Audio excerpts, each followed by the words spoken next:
swarm in May is worth a load of hay. I don't know if you ever heard of that, but to a beekeeper, that means a lot. So, and then in June, you'll learn a little bit more. But today we're going to be talking about beekeeping, and how basic is that? I mean, if you don't have bees, you don't have food. And so what we want to talk about is bees, pollinators, and pesticides. So all of those are really, really important to people that have gardens and to us as humans, because if we don't think about what we're using for our gardens and fertilizers and herbicides, fungicides, all of those things, we could be doing a lot of damage to us as well as our environment. So today I brought in a beekeeper. Our beekeeper is Jim Romanier. He is the retired editor of the Keene Sentinel. And Jim, was this your aspiration to become a beekeeper? I had never thought of it, and at the time of my retirement, my 3 daughters gave me a beehive of Italian bees, and said, "Go at it, Dad." What were they thinking? Well, I'm an adventurous outdoors guy, so good. This was intriguing, and I went out immediately and bought some books. Yes. And then it's been a 3 years of tremendous discovery. Yeah. Yeah, because I remember right from the beginning what it was like for you. I mean, you are just like every other beekeeper. When they first start out, they have a lot of questions. And so where did you go for answers to your questions? Well, I went to smart people like you. I went to books. Yeah. I read a great deal. I have friends who are beekeepers, and so I began to hang out with them. And it turned out that sometimes they needed help on this or that, which is a great way to learn the game. Right. And then I spent time out at the hive and just watched them. And they're fascinating creatures. And that was the beginning. Yeah, yeah. Because the only way that you really can learn about a hive is being in it. You can read all the books you want. You can go on YouTube. You can, talk to all the people that you want. But until it sounds kind of weird, but become one with the bees, or you learn to listen to them, and you can understand what their sounds are making, or what the smell of the hive is, and different things like that. You can't learn those kinds of things from the books. True, and they also learn about you. Right. We're unique individuals, and if we were to go out to the hive, they will know me because I've been out there. Right. They communicate largely by scent, so they know my scent. And more than once have I taken friends, visitors out to the hives, standing outside the electric fence, and not protected at all, and just talking to them about the bees. And more than once has a bee come out and stung them. Because it's an unfamiliar presence in the bee yard. And they can sense also. They can sense your apprehension for going near the hives, or if you're scared of bees and things like that. They really can tell. They've got these feelings. And so, what you want to do is when you go towards a hive, you want to just relax. And don't think that the bees are going to sting you, because they really don't want to sting you. That's right. It's just, this is their mechanism to protect the hive. So. And you prepare yourself. I mean, I have a set of clothes that I wear out there. Yeah. I mean, you wear a veil, something like this. Most times. Yeah. A lot of times I don't wear a veil. Right. You get used to it. I sometimes oftentimes usually will wear gloves. But you don't have to. Don't have to. Right. Right. And we all have our individual experiences. Exactly. And I have not been stung much. But mostly, for me, it's on the ankles. Really? And so I always wrap my ankles. Even though I go out there without any protection for my head or my arms, I'll wrap my ankles. Right. Something about the sweet smell of my feet. Well, also what I find too is if you wear thicker socks, if you wear like wool socks that are thick, they say not to wear wool, but I wear wool all the time. And my socks are pretty thick, so they're probably 1/4 to a 1/2 inch thick. And so if they do decide to sting you, their stinger can't get through. That's a good point. So that's Good. something that you might want to think about too. Good. But yeah, I mean, I know other people that get stung on the ankles all the time as well. So, it's just a matter of learning how to cope with the bees and get along. So, what I'd like to do today is, I have some photographs that we took a year or so ago of you in your hive, and I'd like you to try to explain what we're seeing on some of the photos. Okay. So we're gonna take a look at some of those and explain, what we're doing in the hives.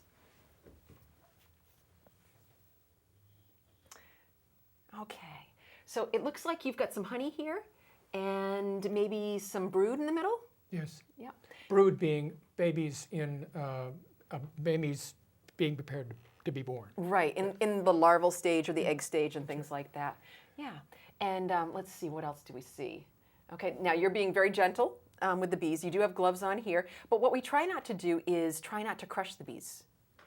And do you find that it's easier to take the frames out without gloves on so that you can feel the bees a little bit more? It depends on the season. Right. If it's early in the season, middle of the season, I won't wear gloves. End of the season, perhaps we can get to what's going on then. They're more defensive. Right, and, right. They're protecting their honey. Right. Yeah, that's their winter stores. And here, this is beautiful. This looks like nectar and pollen. And correct. Yeah. And this looks like late summer, mid to late summer. Look at the greens in the trees. Yeah, isn't it beautiful? And they look very healthy. These are, I'm pretty sure these are the Italians. Yeah, that's what they look like, yeah. And so you can see in that previous picture, you could see the honey in the bottom, in the corners. And what they're doing is they're getting this ready for winter. Yeah. Yeah. Okay. And so you have one hive or two hives? Well, until at this time last year, I had two hives. I had a hive of Russian bees and a hive of Italian bees. And over the winter, the Italian bees did not survive this winter. It's our first mortality, and I feel terrible about it because I became quite attached to them. Yeah. So I will be getting a hive of a different kind of bee. I think they're carniolans. Carniolans starting this weekend. Right. So it's the hive, the whole bee yard is ready for them. They'll be near the Russians. Yep. And looking forward to it. Yeah, yeah. And there you are, without your veil, right near your bees. That's right. Yeah. So this is the first year because this is when there was only one hive there. Ah, yes, yeah. Yeah. So usually wear light-colored clothing, loose-fitting clothing, so that if the bee does decide to sting you, you can just pull it off and you don't get stung completely. That's true. That's true. Yeah. I wear light-colored clothes, and I keep them washed. Right. And the instruction. This is the great book here, Beekeepers for Dummies. The Beekeeping for Dummies book. I have several other books I've read too, and they're pretty clear about going out there in the proper way. Don't go out there after you've just been jogging or playing a lot of sports. Go out there freshly washed, clean clothes. They understand, they recognize, so they know who you are. Right. They say also coffee, alcohol, perfumes, anything that has a scent to it, the bees will be more alert to. Yeah. Yep. So, any surprises that you've seen when you've gone into the hives? Anything that you've noticed? Well, among surprises, I have a surprise story that does not have to do with the hive. Okay. This is when you pick up a hive, when you pick up bees, order bees, they come in a box, maybe about the size of this box, I guess. Yeah. It's called a package. There are probably 10,000 bees inside that package. Well, when you go to pick it up, you realize that not all the bees are inside the package.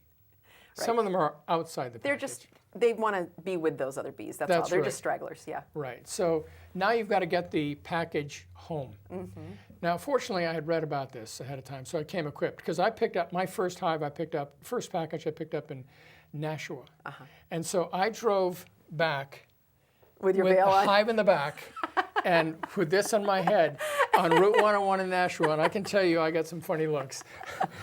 I know. You know, I was once a beginner beekeeper too, and so I was there as well. Because it's so funny when you talk to a brand new beekeeper because they're so scared. And what I've learned is, and you've probably learned this now too, is when you have a package, you just open the windows of your car just a little teeny bit, and if the bees fly around, just a little bit, because if you open it all the way, the bees will get sucked back in. Right. But if you open it just a little bit, the bees will go up to the window and they'll get sucked out. So you don't have to worry about that quite so much. But I was there once as well, because I used to know somebody that used to bring bees home. They'd have 20 or 30 colonies of bees in those packages, and they'd put them right in their van. And I was like, how could you do that as a beginner? But now that I've done it a few times, it's not that bad. But it's just, as a beginner, that's intimidating. Also, you get the package early in the year. Yep. And they're innocent at that time. Exactly. And they're not scared, they're not angry, they're not trying to protect anything. So that's their most benign period between, the first several months of the year. Right. Yep. So what about your unexpected experiences? What have you learned from the bees as you go into the hives? You know, I have learned among the greatest surprises I learned is that the character of a hive can be determined by the character of the queen. The bee, here's the hive right here. Mm-hmm. Inside It's a little bit bigger than this, a though. little bit bigger than this. This is for little tiny bees. But inside this hive, maybe there are 20, 30,000 bees. There is one queen in there. And if the queen dies or flees or is determined to be insufficient, other queens may emerge, either being born inside this hive or introduced from outside. And so last year I noticed something going on inside the hive that indicated to me that there were a couple of queens that were being raised, which told me that either they're going to fly away and swarm, or there'd be some disruption inside the hive. So I called you to come help me address this situation. Right. And you, we went inside the hive together. We found a queen who had just been born and moved her to a nuke, to a small hive. And so that was a new queen went over there, but another new queen was born in here. And shortly afterwards, the character of this hive changed radically. Up until that point, it had been the most benign bees, very gentle and sweet, and now they became very, very aggressive. Wow. And so maybe the just desserts was being frozen out over last wintertime. But I did take from that the experience or the lesson that the character of the queen, for whatever reason, can influence the entire character of the entire hive, and she can either be benign and sweet or the opposite side. Right. And there's a couple of things there. Sometimes the meanest hive can be the strongest hive and make a ton of honey. But the other thing that people can talk about too is getting a new queen. If you have a hive that's really aggressive, you can get a new queen, or sometimes you can just take that hive and take that queen out and put her in what we call a nuke, the nucleus, a small, like 5-frame hive, and she changes her attitude. Really? Yeah, yeah. So that's something to think about for next time, is what I encourage people to do is never to have an aggressive hive if you can help it. And so there's a couple of things that you can do, and you learn this along the way, because, you know, people think that just because they've read a book that they know everything about beekeeping. And I always tell people that it's going to take you at least 5 years. So you're at 3 years this year. You've still got a couple more years, and then you're going to learn. I learn something every time I go into the hives. You have to be open-minded and think about that. But, you know, that's something that you could do, is you could actually take her out, and they would raise their own queen again, or you'd put a new queen in there. Then you've got another hive, but then you've got another hive, and then you've got another hive. So, so you have to be careful how many hives you have, too. I understand that, but I like the approach of taking out the queen and putting her over here. Right. I've heard beekeepers talking about going in, getting the queen and killing her. Where they call it pinching. Yeah. Pinching. Yeah. I can't do that. I feel the same way. I can't do that. I know. So these girls out here they're part of the family, Right, really. I'm not right. going to kill them just because they're mean-spirited. Look how many Exactly. mean-spirited people you know in Right. life. Come on, kill them. You have to learn how to deal with them. That's It's like having children, you know, you have to put them in there, you know, that you're trying to encourage them to be all that they can be. So, yeah. So, you know, honeybees are big pollinators, but there's other pollinators out there as well. So just because we have honeybees doesn't mean that those are the only bees that are pollinating our flowers and vegetables and our fruit trees. And so, you know, one of the things that I would like to encourage people to do is think about what you're using for your yards, because we want our bees to be healthy. There's so many times I've gotten calls from people that say, my hive, I have hundreds of bees on the outside of my hive. They're all on their back and they're shivering. Their legs are up in the air. And you know what that is? No, I don't. It's pesticides. Well, since I've never seen that since I You're live in lucky. an organic part of the. Exactly. Yeah, you live out in the woods a little bit, where probably people don't have green grass that they have mowed and manicured. You know, people are probably using more organic compost or things for their gardens. But a lot of times, and I'm not trying to, you know, be mean to anybody by saying these things, but I think we really need to think about what we're using in our gardens and on our grass and different places, because there's a lot of products out there. I hate to say the names of them, but you know what they are. They come in gallons. They can kill insects. They can kill. They can take care of fungus. They can take care of the weeds that we have, and you can buy them by the gallon, and you can even buy refills. And these are things that I want people to really pay attention to and to read the labels. So I have one here today. This one is called neem oil. And this one here is supposed to be pretty good. It might not be organic, but it's pretty natural.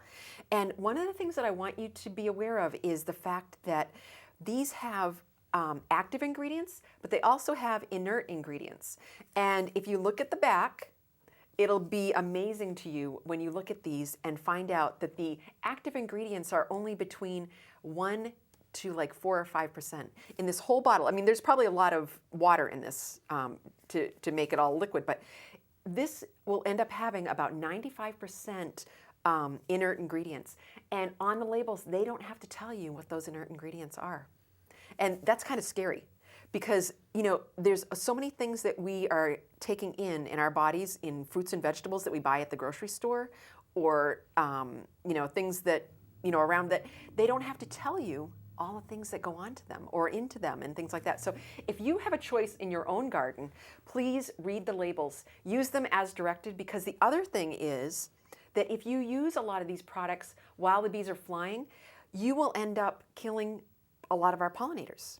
And that's not something that we want to do. I mean, as beekeepers, we want our bees to survive, but we also don't want to have other bees and insects and other pollinators out there dying as well. I mean, look at the monarch butterfly.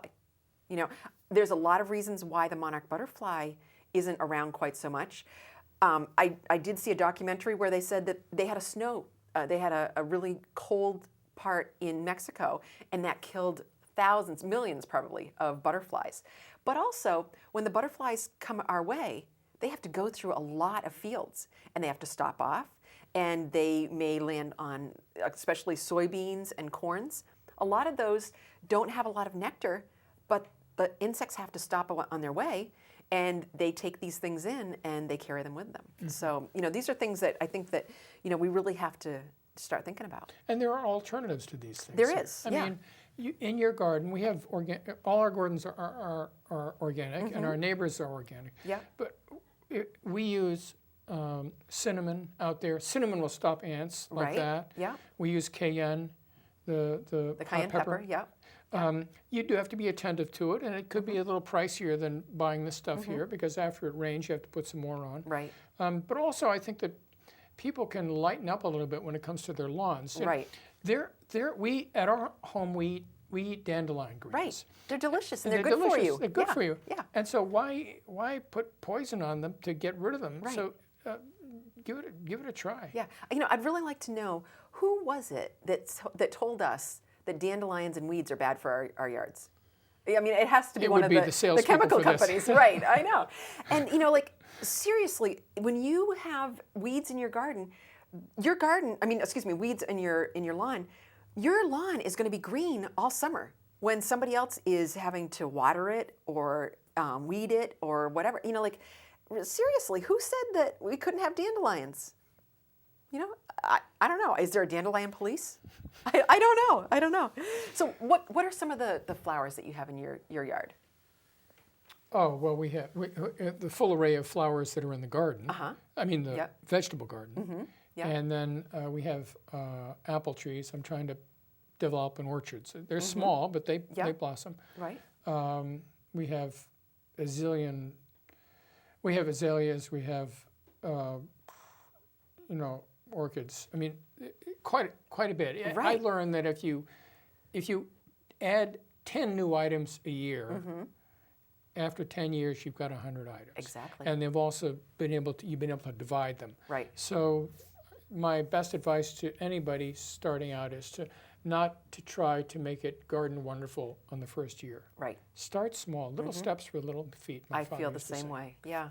You mentioned earlier all the pollinators who are out there, and one of the beauties, the experiences of raising bees is that you're seeing so much life out there. You're connecting with it. Out back, we have a sunflower garden, and there's some big, huge heads up there. And I noticed, to my great delight, a couple years ago, first year raising them, that there were honeybees there. There were bumblebees. There must have been 4 or 5 different races of pollinator, all on this one head. And they're not fighting. They're not fighting. No. It was beautiful just to stand there and watch them. Right. And on a sunflower, people may not realize this, but on a sunflower is not just one flower. It's thousands of flowers, because that center is actually lots of little teeny flowers all throughout. So, that's a good thing. And one thing I wanted to mention while we're on pollinators is here's another great book, Attracting Native Pollinators. This is by the Swanzey Society. And I may have mentioned this before, but I really love this book. It has lots of beautiful photographs, and it tells you about some of the other insects, and then also some of the plants that you can plant to attract a lot of your pollinators. And when you do plant, you want to plant in mass. You want to plant lots of something. So don't just go out and buy one echinacea bush, or buy 10 of them if you can, or plant them from seed so it's cheaper, and plant a whole garden full of these things. Or let's see, blazing star, Laetris, those, the bees love. Sedum in the fall. Oh, sedum. They love the sedum. Yeah, and like the bumblebees love sedum. There's all kinds of insects out there that are just really going to enjoy all these things that you put in your garden. And then try different varieties of flowers, like some that are big, some that are small, different colors, because honeybees actually like whites, yellows, and blues. Hummingbirds like reds, and that's why, with the hummingbird feeders, they're red. But what I do want to mention to you is don't put red food coloring in your feeder. Buy them red, because the food coloring is terrible for your hummingbirds. But they're another pollinator. And then there's bats and moths, and even ants are pollinators. There's all kinds of different insects out there that... Mosquitoes are pollinators. No way. They are. Seriously? They are. There's something good about mosquitoes then? That's... I'm glad you said that, Jim. I'm standing up for the mosquitoes. Okay. The New Hampshire state bird, is that what it is? Or could be. But you mentioned getting stung earlier. I think one of the first things I've learned is when you are stung by a honeybee, it is not the same experience as being stung by a wasp or by a yellow jacket.